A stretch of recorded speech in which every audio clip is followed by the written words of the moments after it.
ধনীরা নিজের মাইন্ডসেটে চলে আর গরিবরা শুধু ভাবতে থাকে।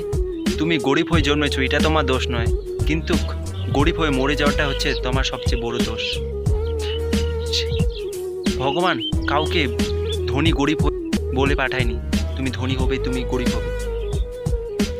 একজন ধনী ওর গরিব ব্যক্তির মধ্যে পার্থক্য শুধু একটাই, চেষ্টা।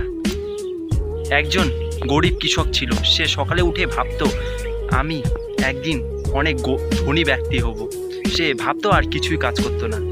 সেখানেই আরেকজন ধনী ব্যক্তি ছিল, সে সকালে উঠে 10টা না বাজতে বাজতেই কাজে চলে যেত এবং কাজ থেকে আসে সে ভাবতো এমন কি করব যে আরও বেশি ধনী হতে পারবো।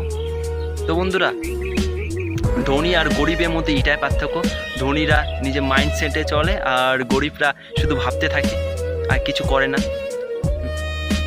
তো মোটিভেশন ভিডিওটা যদি ভালো লাগে লাইক কমেন্ট শেয়ার করে দেবেন।